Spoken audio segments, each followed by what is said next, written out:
Bueno, bienvenidos a un nuevo video de electrónica. Lo que vamos a ver hoy día va a ser uno de los circuitos de la familia Arduino llamado Arduino Nano.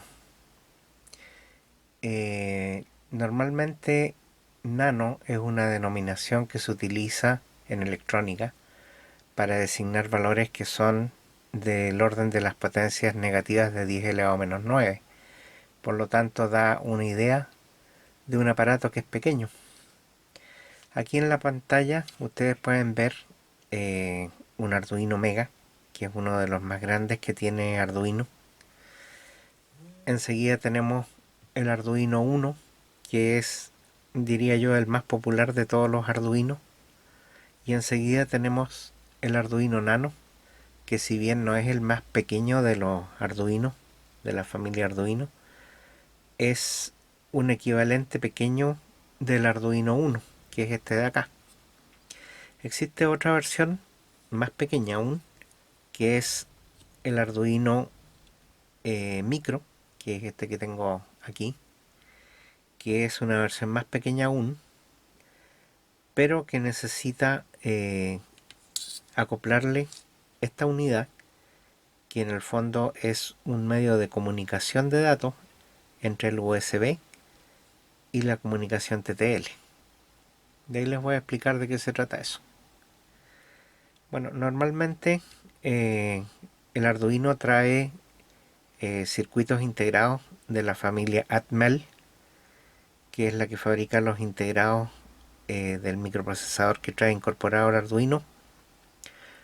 Y ustedes pueden ver acá que es notoriamente más grande el Arduino Mega, el procesador que trae, comparado con el procesador que trae el Arduino Uno, y con el Arduino Nano o Micro, que están acá. Si bien micro es una denominación que se utiliza para tamaños de 10 elevado a menos 6, este circuito es más pequeño en tamaño que el del Arduino Nano, lo que tiende a confusiones cuando uno piensa, bueno, ¿cuál es el más pequeño? ¿El micro o el nano? Este es el nano y este es el micro. Claro, el microprocesador se ve más pequeño, pero la denominación tiende a confundir.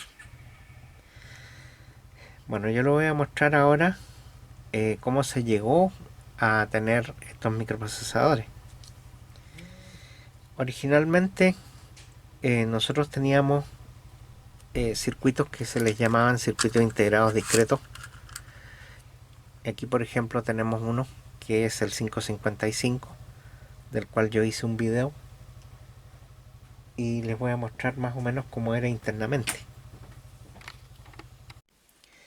Bueno, hace años atrás yo me di el trabajo de hacer el circuito impreso de lo que equivaldría al contenido interno de este circuito integrado, que es el 555. Acá ustedes pueden ver la cantidad de transistores que tiene. Estos son realmente transistores reales y resistencias reales de las partes del circuito que yo seguí mirando el manual técnico. Y acá atrás pueden ver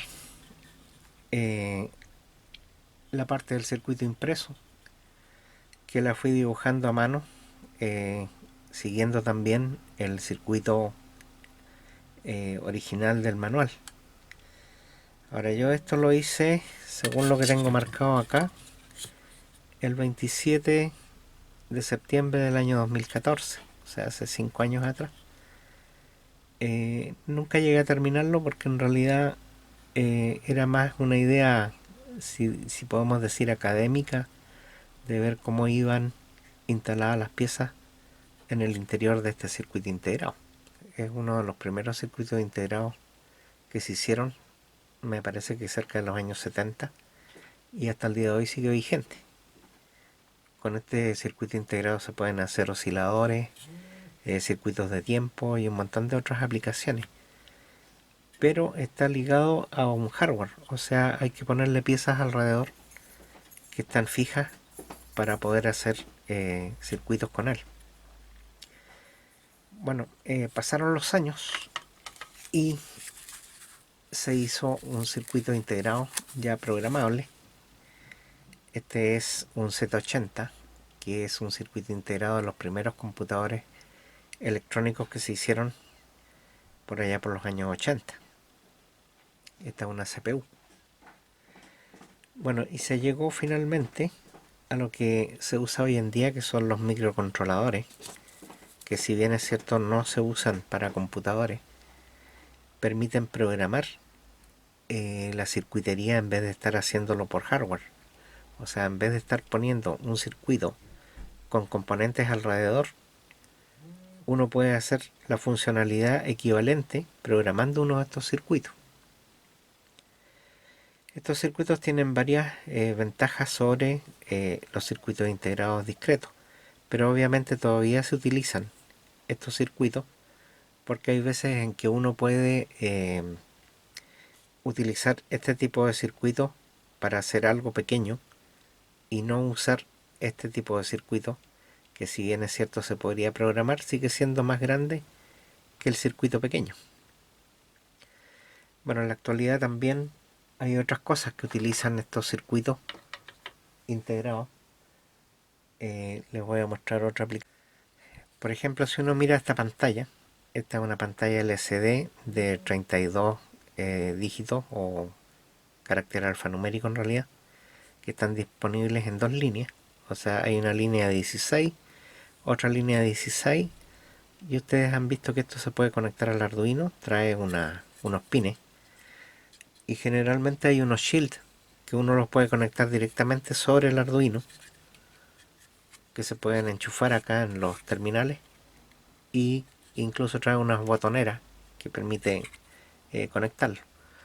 Bueno, si uno saca el display o lo compra separado, puede ver de que este display tiene unas manchas acá como de goma, y en realidad lo que hay debajo son circuitos integrados que son microprocesadores, de manera de que en la actualidad cada vez más se usan microprocesadores para poder agrupar funcionalidades que de otra forma tendrían que hacerse en unos tableros gigantescos llenos de circuitos como estos.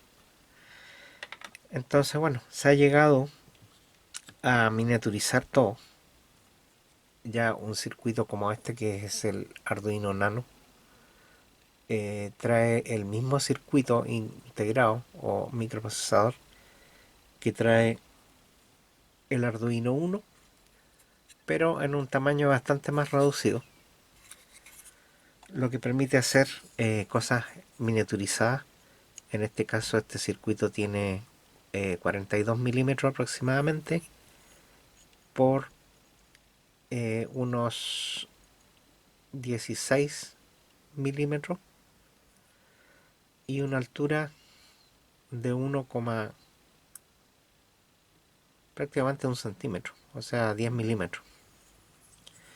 Y agrupa prácticamente las mismas funcionalidades que tiene el Arduino Uno en su interior. Bueno, ustedes dirán, ¿y qué hay de este otro que es el Arduino Micro?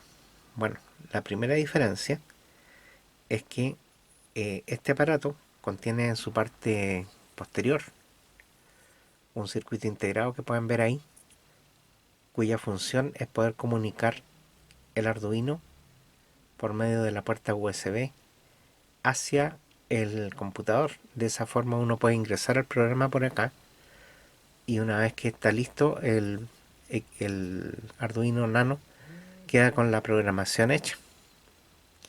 Ahora, ¿por qué hicieron este que es más pequeño?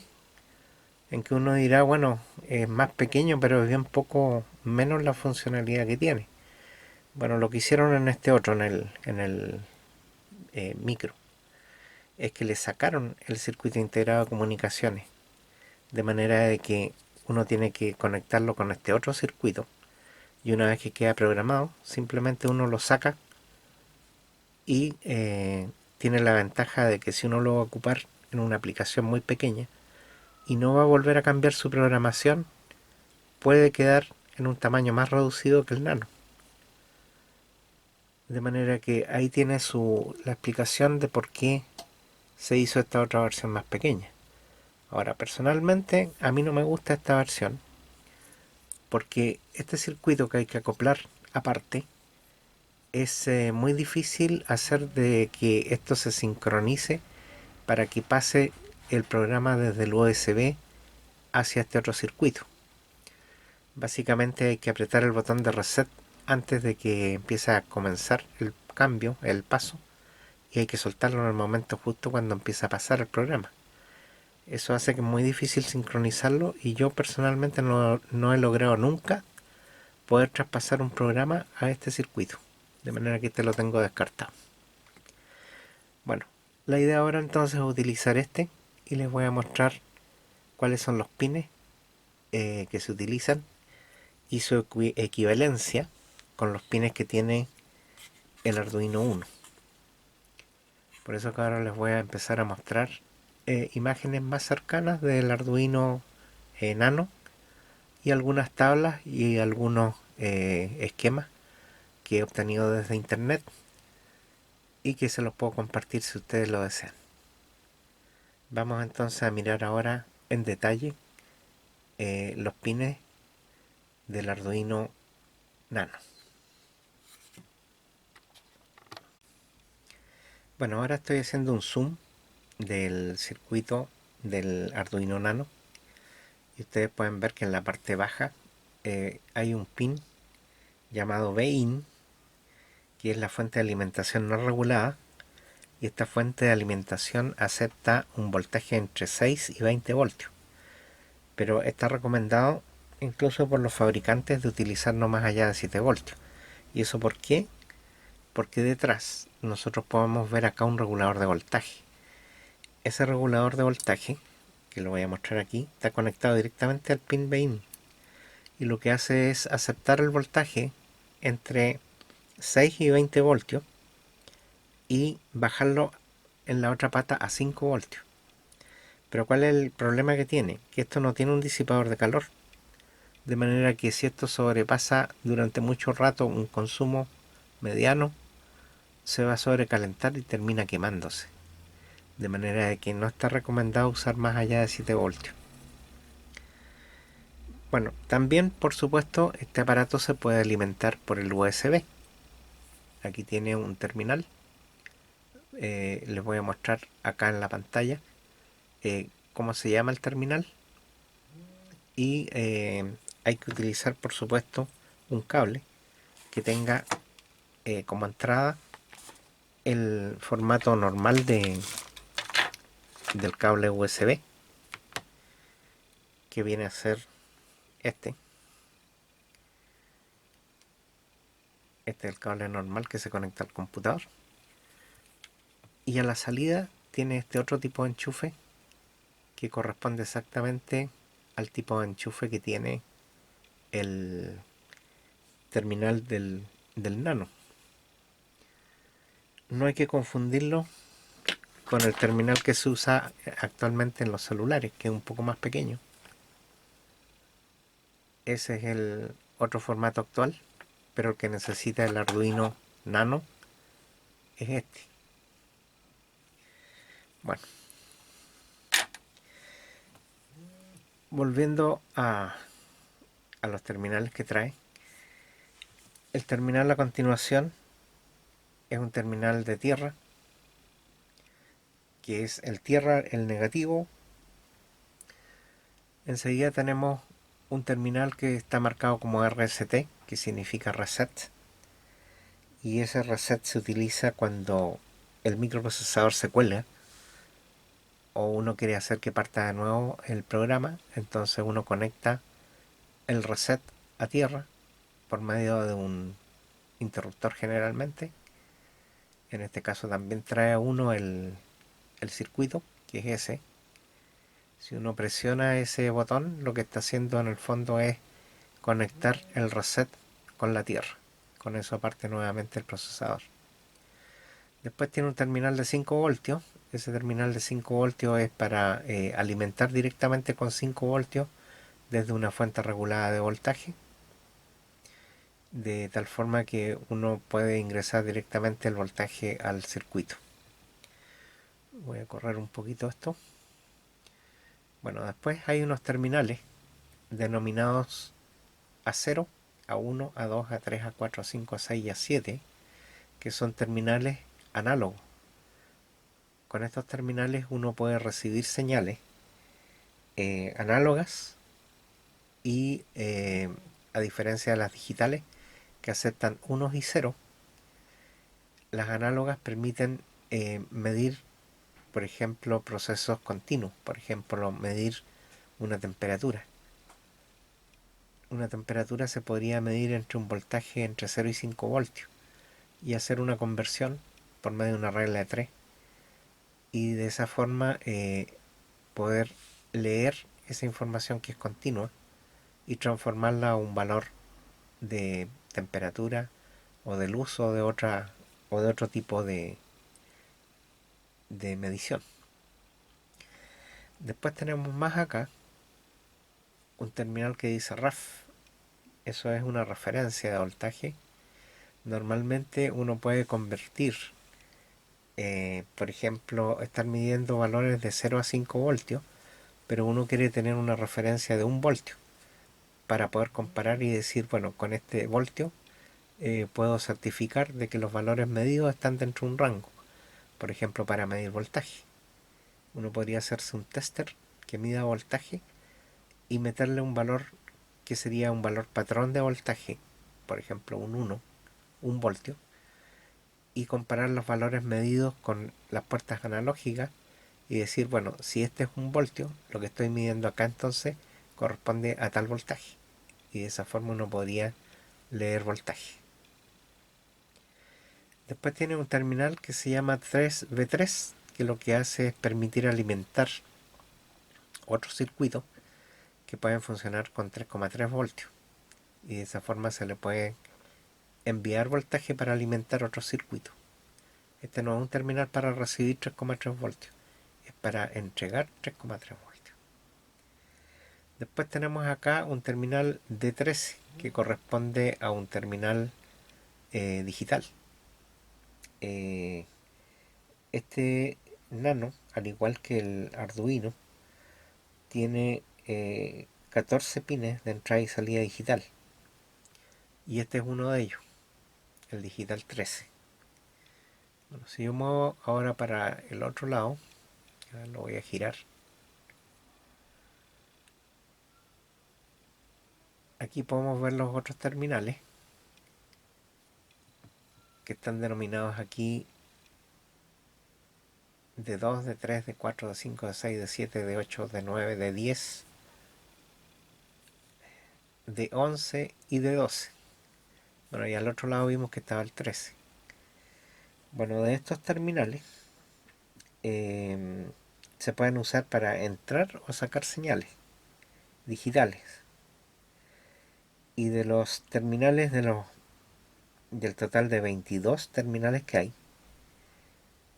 hay 14 que son digitales, que permiten salidas de 5 voltios o entradas de 5 voltios y pueden entregar un máximo de 40 miliamperes por pin.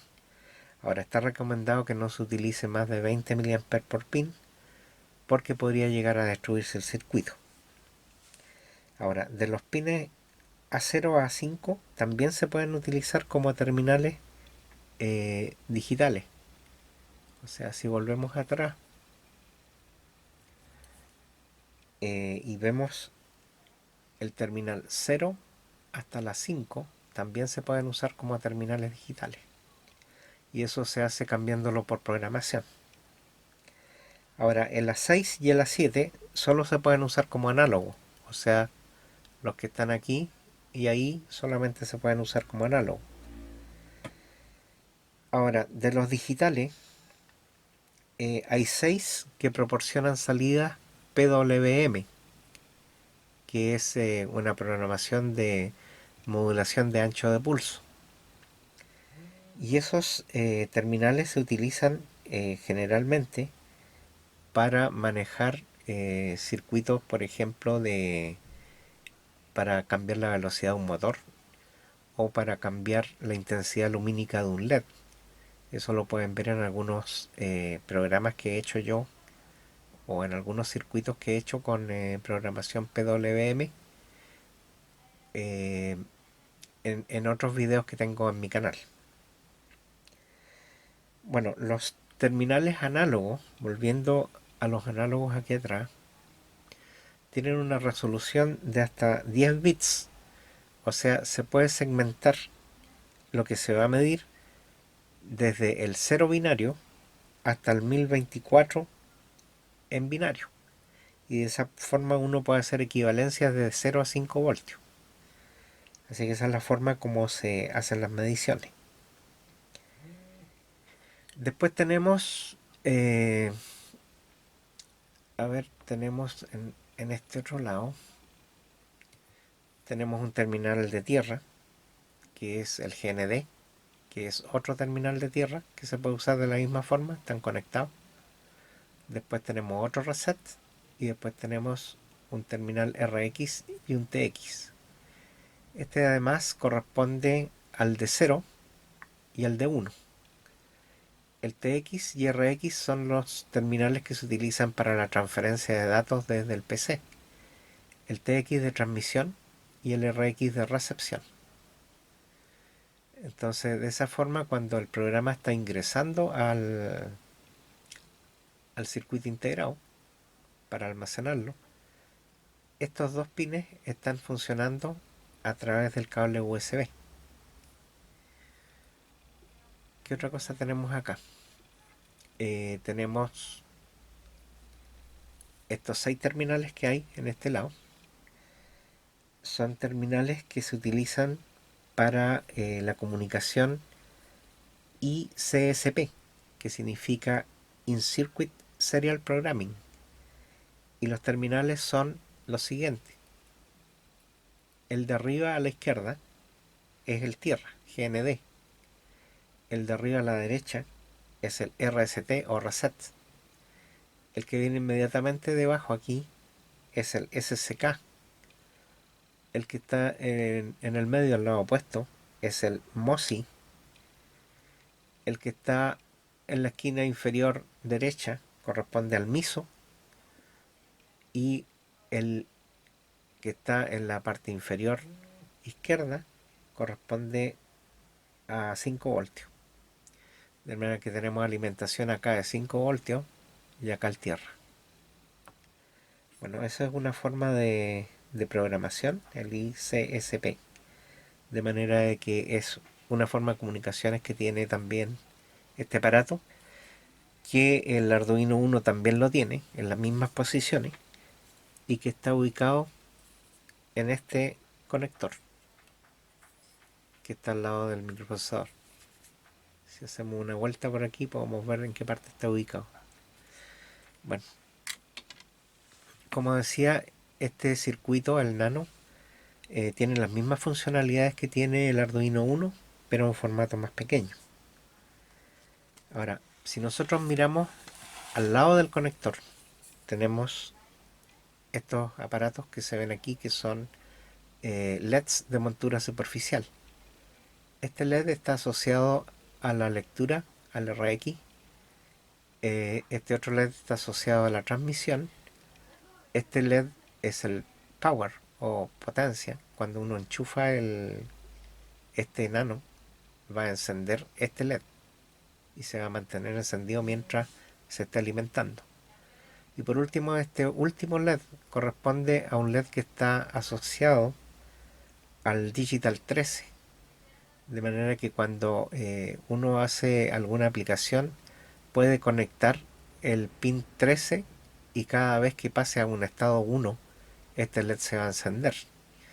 Hay un circuito, en realidad es un programa que se llama Blink, que es muy conocido, y lo que hace es hacer que este LED parpadee, y lo que se hace es enviarle un 1 al terminal 13. Al hacer eso, se prende cuando uno le da un estado 1 y se apaga cuando le da un estado 0.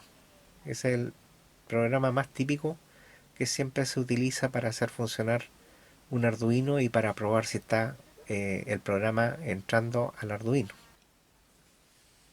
Bueno, en los pines 10, 11, 12 y 13 admiten la comunicación SPI, o se llama Serial Peripheral Interface.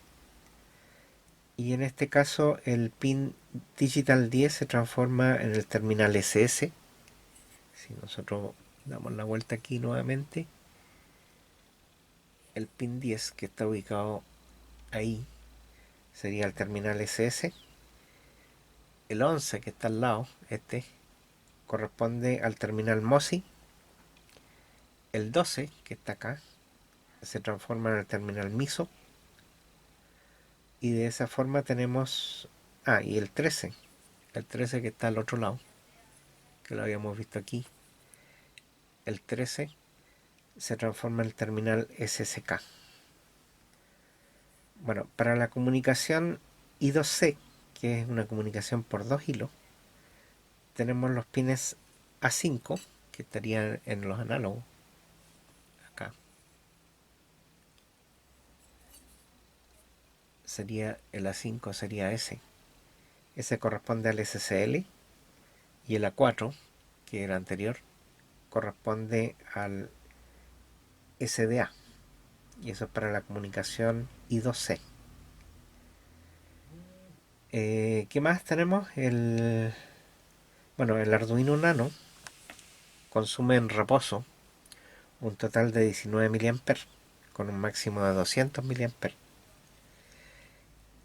Si recuerdan, yo les había dicho que los pines digitales permiten hasta un máximo de 40 mA, y es recomendable que se utilice con un máximo de 20, por las mismas razones de que se pueden quemar los circuitos por exceso de corriente. Pero si ustedes consideran de que en un momento pueden estar usando 10 pines digitales con 20 mA, llegarían al tope máximo que puede soportar el circuito, que es de 200 mA. De manera que hay que tener mucho cuidado de no sobrepasar ese nivel, porque si no podrían quemar el circuito. Así que bueno, esto es una primera aproximación del Arduino Nano. Les voy a mostrar la aplicación Blink funcionando. Vamos a ver cómo se traspasa, y de ahí vamos a ver cómo hay que hacerlo funcionar en caso de que no tengan el driver. El driver es el driver de comunicaciones. Eso se obtiene bajando el driver desde internet, o se puede usar también el driver CH340G. En algunos casos ese driver hace funcionar sin problema este circuito cuando no es reconocido por el software de instalación y de ejecución de los programas de Arduino. A ver, primero vamos acá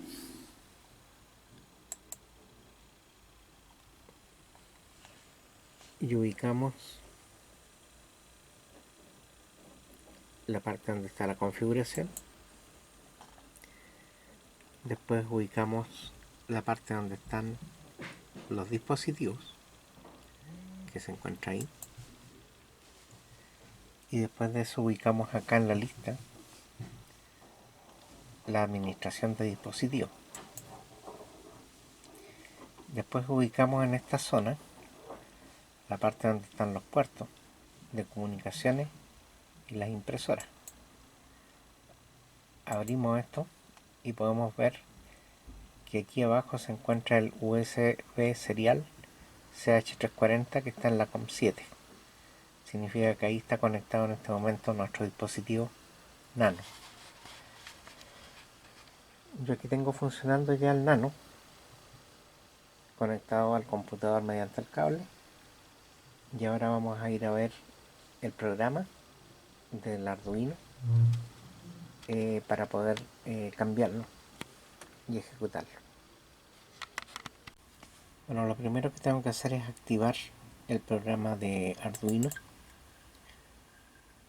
Ahí se va a activar la plataforma básica. A ver lo mejor.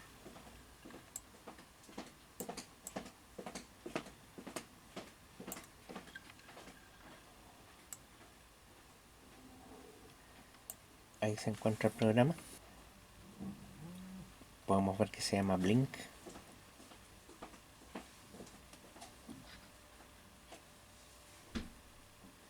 Aquí podemos ver también de que tenemos el pin mode 13, el terminal de digital 13 va a ser considerado como salida, y esto se está haciendo en el void setup. Y después lo que se le va a decir es que se va a escribir en el digital write el valor alto, o sea un 1.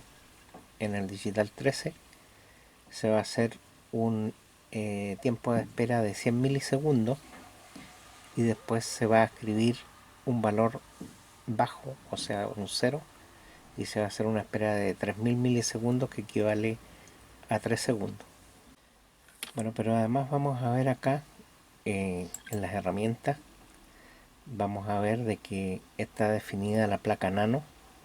Ahí el procesador es un Atmega 328, está definido en el puerto COM7, que ya vimos que así estaba definido en los dispositivos. Vamos a indicar que el programador va a ser un Arduino como ISP. Esos son los seteos que hay que tener para poder ejecutar el programa y cargarlo en el Arduino Nano. Ahora yo voy a compilar.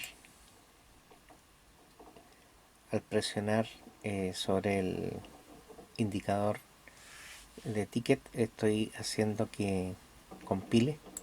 Voy a correrlo un poco hacia arriba para ver los resultados.